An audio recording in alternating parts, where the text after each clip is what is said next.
told you a couple of days ago when this was announced, this was going to be a very big thing. Do you remember? This was going to be the tell-all doco from a German TV production company that had unrivaled access to people, that were going to be spilling the beans about all those alleged secrets that have mounted up over the years against Meghan and Harry. And you know the ones I mean, the pregnancy pictures, all sorts of stuff. Everything was going to be finally exposed. This person, had absolutely untold rival access. You know, everybody was going to be gasping for breath by the end of it. And now, as I pointed out, there's one or two problems. But the biggest problem now is truly this. Let me explain. Hi, nice to see you. Thank you so much as ever for joining me today. Lovely to have your company, whatever you're doing. The reason why I wanted to share this with you, it's really important as well, this, because, you know, people don't understand how television works. So just let me clear this up. I'm not a member of the Sussex squad. I'm not defending. I'm merely presenting the facts.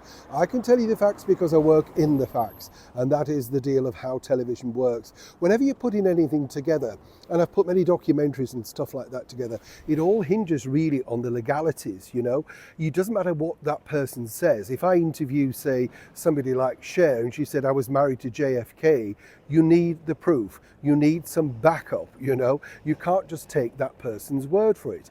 Now, as you already know, and I've pointed this out, the ZDF documentary coming out on December the 3rd, well, apparently, you know, it's now really nothing more than a bit of a footnote. And let me tell you the reasons why. It won't be screened anywhere but Germany. And that really means that the legal team behind that particular documentary cannot get it cleared. So they're not going to make any money on this. You know, they can't sell it to New Zealand, Canada, Australia, you know, America, the United Kingdom, just to name a few, and recoup those losses. It's already a loss maker. The title originally was going to be Meghan Exposed. That's now been radically changed to Prince Harry, the Lost Prince, as of this time of recording.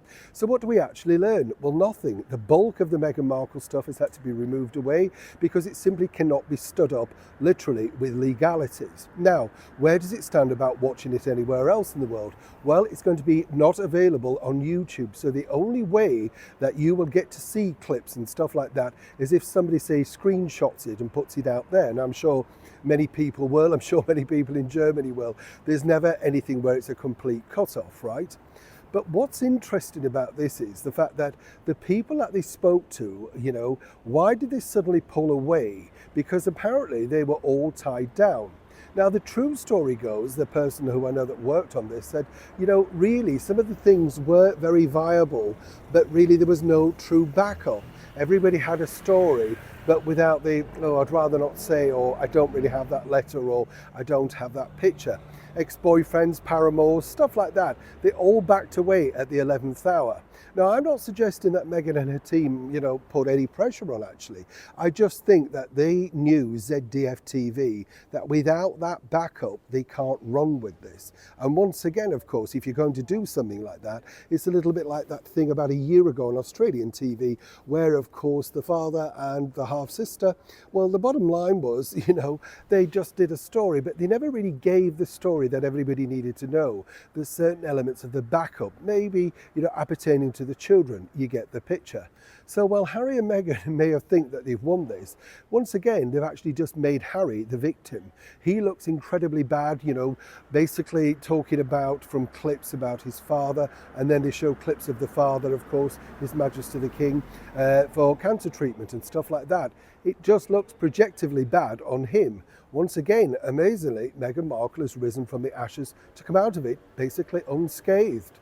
And as I said, unless you live in Germany, you'll never see the true fuller picture. What was all that about then?